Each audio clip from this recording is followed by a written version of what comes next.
என் அன்பு தமிழ் சொந்தங்களை யூடியூப் சேனலுக்கு வரவேற்கிறேன். கனமழை அதிகமாக பெஞ்சிக்கிட்டு இருக்குது தமிழ்நாட்டில், குறிப்பாக டெல்டா மாவட்டங்களில். இந்த தேதி பார்த்தீங்கன்னா 24/11/2025 14 மாவட்டங்களுக்கு வந்து பள்ளி கல்லூரிகளுக்குலாம் விடுமுறை கொடுத்துருக்காங்க. நாளைக்கும் ஒரு 8 மாவட்டங்களுக்கு பள்ளி கல்லூரிகளுக்கு விடுமுறை கிடைக்கும் அப்படிங்கக்கூடிய ஒரு சந்தோஷமான செய்தியையும், அது மட்டும் இல்லாமல் இந்த மழை வந்து எத்தனை நாள் நீடிக்கும், பள்ளி கல்லூரிகளுக்கு எத்தனை நாள் விடுமுறை கிடைக்கும் அப்படிங்கக்கூடிய ஒரு செய்தியை வந்து இந்த வீடியோவில் பதிவு பண்ணியிருக்கேன். இந்த வீடியோ ஸ்கிப் பண்ணாமல் பாருங்கள், நண்பர்களுக்கு எல்லாருக்கும் ஷேர் பண்ணுங்கள். புதிய நண்பர்கள் யாரும் தான் சப்ஸ்கிரைப் பண்ணி யூடியூப் சேனலுடைய நெருங்கிய சொந்தங்களை எடுங்க, பக்கத்தில் இருக்க பெல் பட்டனை கிளிக் பண்ணிக்கோங்க. இன்றைக்கி பார்த்தீங்கன்னாக்கா 24/11/2025 பள்ளி கல்வித்துறை ஒரு அறிவிப்பு கொடுத்துருக்காங்க. கிட்டத்தட்ட 14 மாவட்டங்களுக்கு வந்து பள்ளிகளுக்கு விடுமுறை கொடுத்துருக்காங்க. உதாரணமாக ராமநாதபுரம், தூத்துக்குடி, திருவாரூர், காரைக்குடி, திருச்சி, புதுக்கோட்டை, தஞ்சாவூர், விருதுநகர், இன்னும் சொல்லப்போனால் திருநெல்வேலி, விருதுநகர், அரியலூர் மாவட்டங்களுக்கெல்லாம் பள்ளி கல்லூரிகளுக்கு விடுமுறை கொடுத்துருக்குறாங்க. இன்றைக்கி வந்து சடன்லி இப்போ ஒரு செய்தி வந்துச்சு, ஜஸ்ட் ஒரு 8 மணி வாக்கில் மதுரை மாவட்டங்களுக்கும் மதுரை மாவட்ட ஆட்சியர் வந்து விடுமுறை கொடுத்துருக்கிறாரு.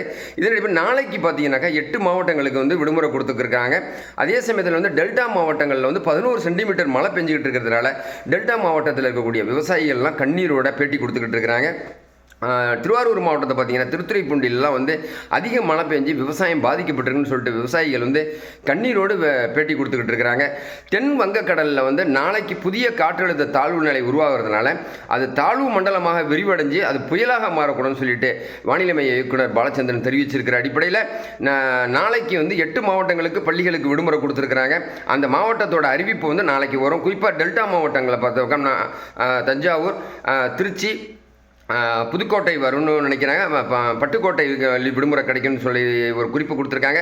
அதே சமயத்தில் வந்து கடலோர மாவட்டமாக இருக்கக்கூடிய வேதாரண்யம், இன்னும் சொல்ல நாகப்பட்டினம், கடலூர், இந்த லைனில் இருக்கக்கூடிய திருவள்ளூர் மாவட்டங்கள், இதுக்கெல்லாம் வந்து விடுமுறை கிடைக்கக்கூடிய ஒரு வாய்ப்பு இருக்கிறதாகவும் சொல்லிட்டு செய்திகள் வந்திருக்கு. அது அதிகாரப்பூர்வமாக மாலை வந்து ஒரு 5 மணி வாக்கில் அறிவிக்க போகிறாரு மாவட்ட ஆட்சியர் வந்து அறிவிக்க போகிறதா சொல்லியிருக்காங்க.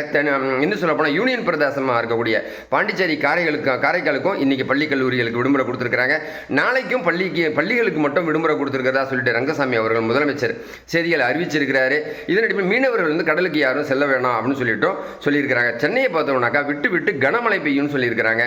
இன்னைக்கு இரவு பார்த்தீங்கன்னா 24/11/2025 இன்று இரவு 11 மணிக்கு அப்புறம் வந்து சென்னையில் இருக்கக்கூடிய அனைத்து மாவட்டங்களுக்கும் வந்து கனமழை இருக்குன்னு சொல்லியிருக்காங்க. காஞ்சிபுரம், திருத்தணி, இன்னும் சொல்லப்போனால் அந்த லைனில் இருக்கக்கூடிய ராணிப்பேட்டை, திருவண்ணாமலை எல்லாம் வந்து அதிக கனமழை இருக்குன்னு சொல்லியிருக்கிறதுனால நம்ம சேஃபாக இருக்கணும் அப்படின்னு சொல்லிட்டு பள்ளி கல்லூரித்துறை வந்து நமக்கு வந்து விடுமுறையை கொடுத்துருக்குறாங்க. ஸோ நல்ல நடக்கும் அப்படின்னு சொல்லிட்டு வானிலை மைய இயக்குனர் பாலச்சந்திரன் வந்து சொல்லியிருக்கிறாரு. நாளைக்குலேருந்து கனமழை நீடிச்சிச்சுனாக்கா அது வெள்ளிக்கிழமை வரைக்கும் அந்த மழை நீடிக்கும். அதுக்கப்புறம் படிப்படியாக மழை குறையும் அப்படின்னு சொல்லியிருக்கிற அடிப்படையில் நம்ம கவனமுடன் இருக்கணும். கொடையை எடுத்துகிட்டு போகணும், எங்கே போனாலும் நல்ல சூடான உணவுகளை, சூடான பானங்களையே நம்ம அருந்துரும் அப்படின்னு சொல்லிட்டோம். பள்ளிக்கல்வித்துறை அமைச்சர் அன்பில் மகேஷ் திரு பொய்யாமொழி தெரிவிச்சிருக்கிற அடிப்படையில் என் யூடியூப் சேனல் சொந்தங்களுக்கு இந்த வீடியோ பதிவு பண்ணியிருக்கிறேன். சேஃபாக அவங்க மாணவர்கள் வந்து பெற்றோர்களோட வீட்டிலேயே இருக்கணும் அப்படின்னு சொல்லிட்டோம் இந்த அறிவிப்பை கொடுத்துருக்காங்க. இந்த வீடியோ கண்டிப்பாக உங்களுக்கு பிடிச்சிருந்துச்சுன்னா லைக் பண்ணுங்கள், கமெண்ட் பண்ணுங்கள், ஷேர் பண்ணுங்கள். புதிய நண்பர்கள் யாரும் இருந்தாலும் சப்ஸ்கிரைப் பண்ணி வச்சுக்கோங்க, பக்கத்தில் இருக்க பெல் பட்டனை கிளிக் பண்ணிக்கோங்க. நாளைக்கு 8 மாவட்டங்கள் எந்தெந்த மாவட்டங்கள் சாயந்தரம் ஈவினிங் வந்து உங்களுக்கு நான் வீடியோ போடுறேன். நன்றி.